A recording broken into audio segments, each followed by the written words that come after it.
xaaladda bariga dhexe ayaa mar kala qasan dagaalkii Gaza ayaa dib u bilowday Israa'iil ayaa xalay ilaa iyo saaka duqeyn ba'an ka wada koonfurta iyo bariga magaalada Gaza sidoo kale Israa'iil waxay dhanka kala sheegtay in laga dilay qaar kamida askarteeda gaar ahaan waxa ay sheegtay mir kamida saraakiisheeda in lagu dilay koonfurta Gaza sidee buu xaalka yahay macluumaad ayaan idinkaga diyaarinay sida saaka ilaa iyo xalay xaaladda ay ahayd qodobada sidoo kale aanu barnaamijka idinku helay iyana waxa kamida sirdoonka dalka Mareykanka ayaa ka shifay in Imaaraadka Carabta uu hub casriya u soo iibiyay jabhadda RSF ee qabsatay hadda qayb kamida dalka Suudaan isla markaana lagu eedeeyay inay xasuuq ba'an ka geysatay deegaanada waqooyi ee dalka Suudaan ayaa hadda lagu waramayaa in ay gabi ahaanba u muuqato mid sii gubanaysa oo burbur iyo colaad sokeeyo halisa aana qabiil lugta la sii galayso sababtaas waxa la sheegay qaybta ugu weyn in lagu eedeynayo Imaaraadka Carabta waxaynu idin diyaarinay warbixin jaraa'idka Wall Street ee ka soo baxa dalka Mareykanka uu ka diyaariyay saameynta Imaaraadka uu ku leeyahay dagaalka ka socda gudaha dalka Suudaan qodobada sidoo kale saaka barnaamijka aad ku maqli doonto iyana waxa kamida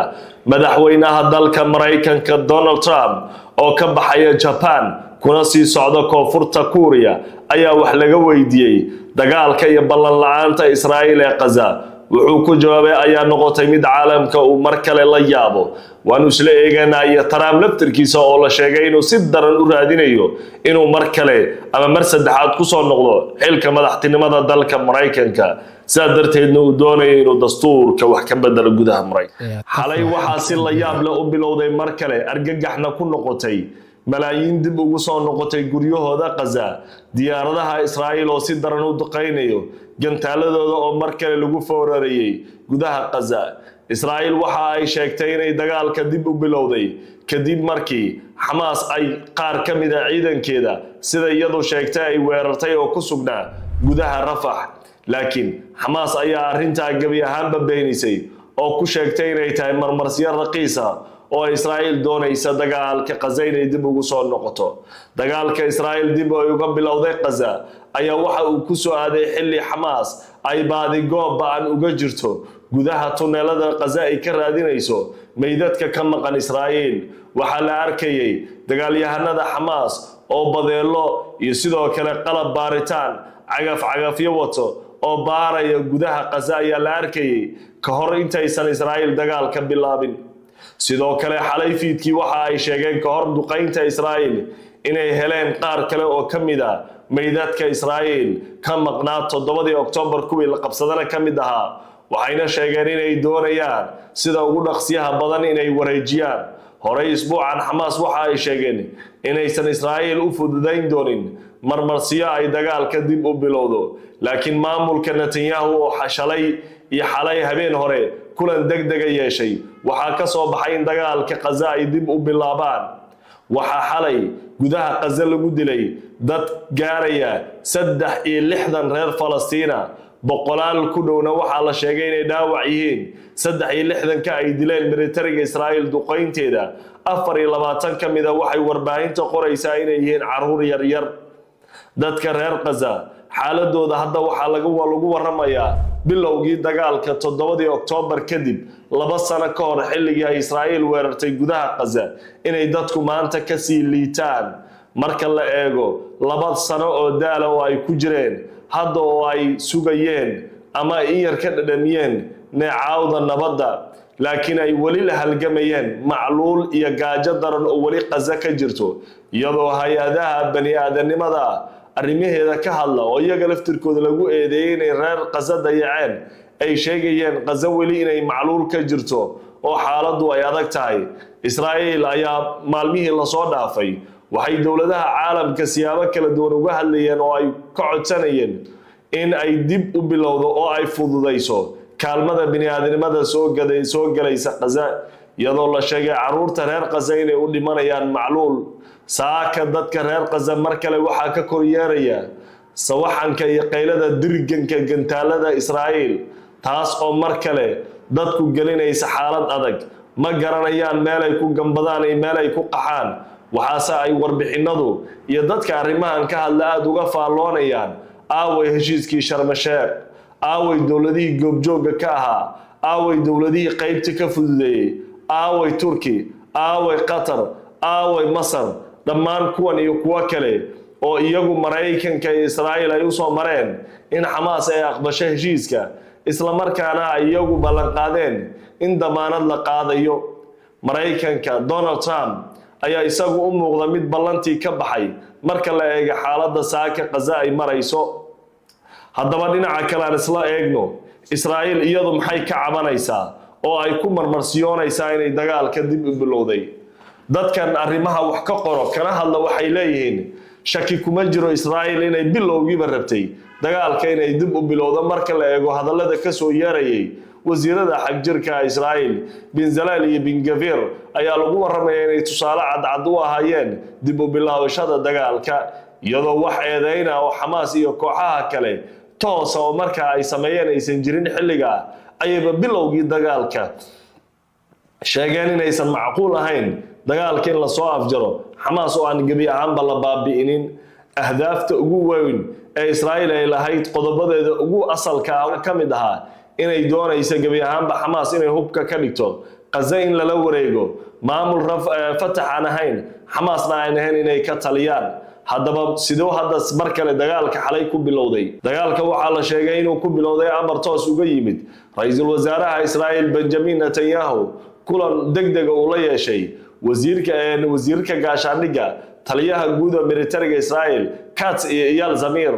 Eyal Zamir ayaa xilli sii horeysay shalay waxa uu sheegay markii maqribadii Israa'iil ay sheegtay in mid kamid ah militarigeeda la dilay. waxa ay sheegeen mid kamid ah saraakiisheeda in lagu dilay koonfurta Gaza, waxayna ku eedeeyeen in shiish fog lagu dilay oo la soo toogtay. laakiin Xamaas gabi ahaanba waxa ay sheegtay inaysan iyaga shaqo ku lahayn askariga la dilay in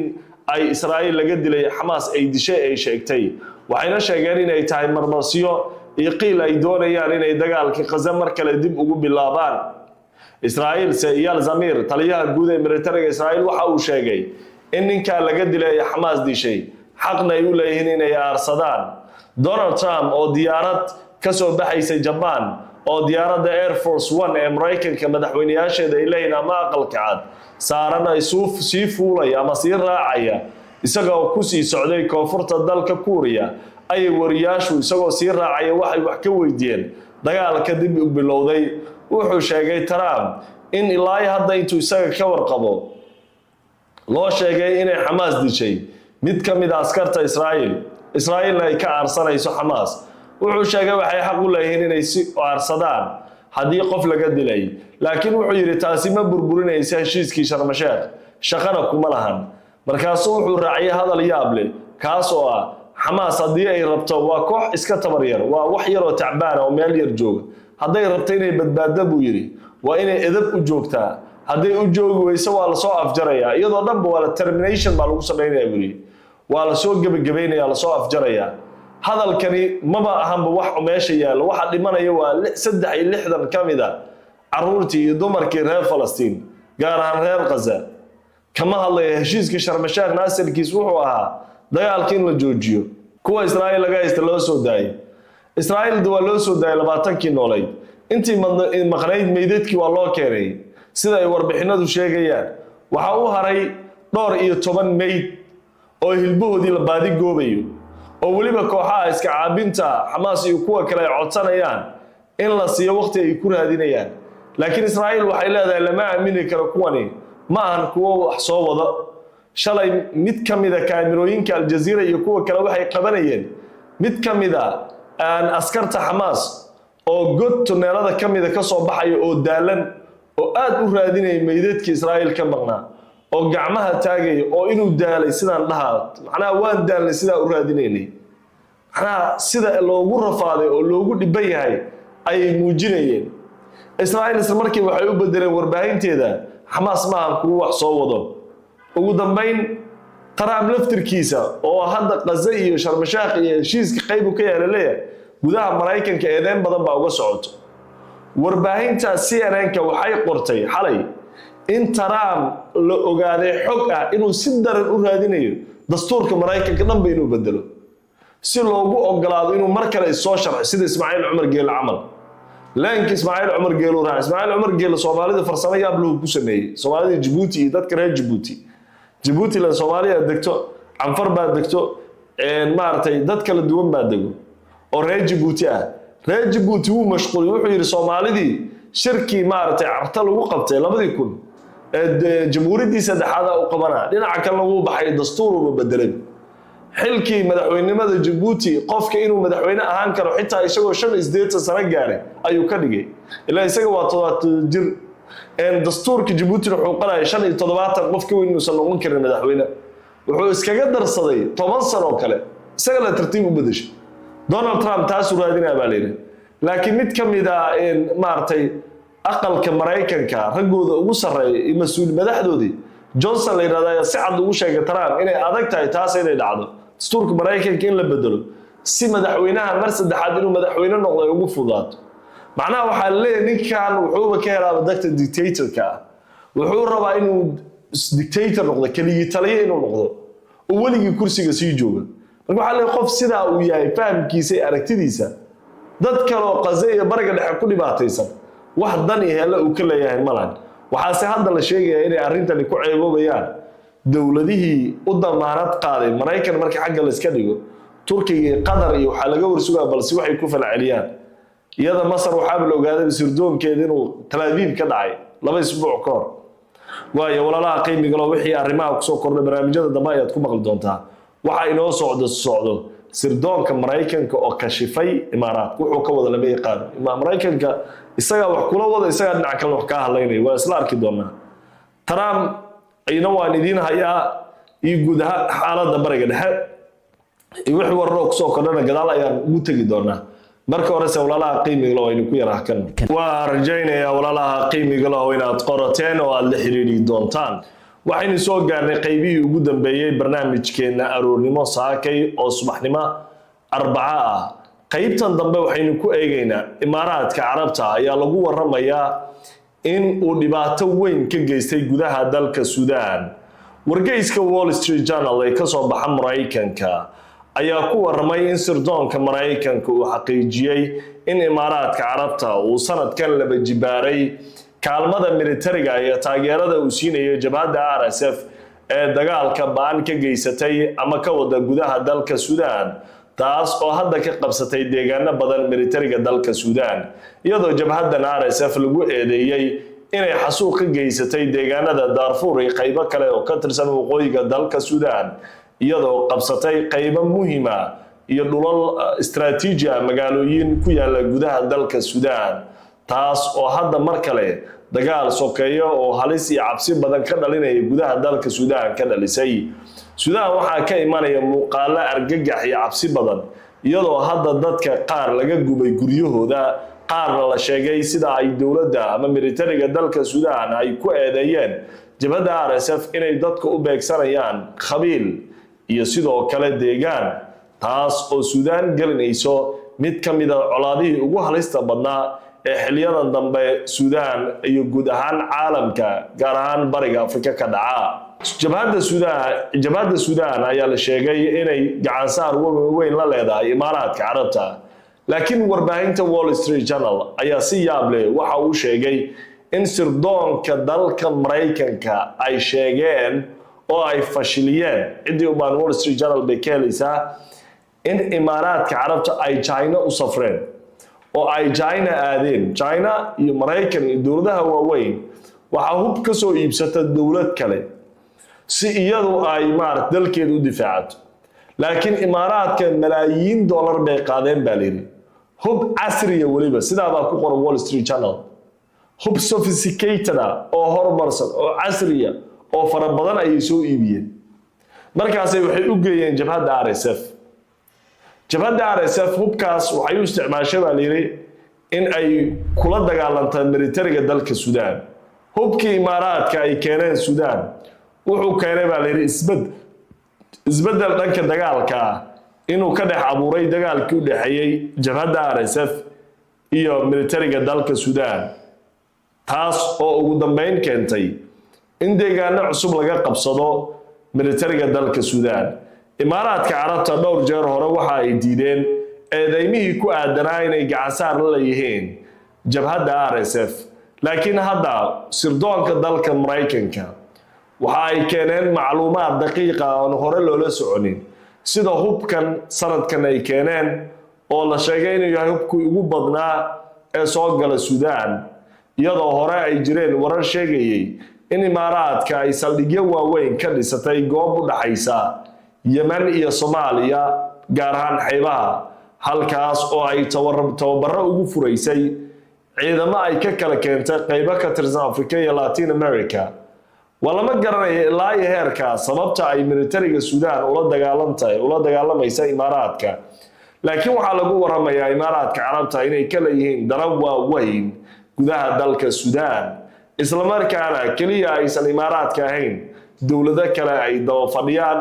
oo meeshan ay ku hareeraysan yihiin darees xiriir. Laakiin dhibaatada ugu weyn waxa ay gaaraysaa baa la leeyahay dadka reer Suudaan oo muddo badan amni haystay iyo horumar dhanka waxbarashada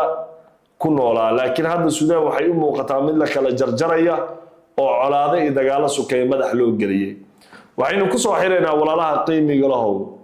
Booliiska dalka Brazil ayaa ka fuliyay magaalada Rio de Janeiro howlgalkii ugu dhimashada badnaa oo 64 qof ama 64 qof inta uu socday qabqabashada kooxaha falalka abaabulan iyo dambiyada geysta, waxaana la sheegay howlgalkan in lagu xaqiijinayo ammaanka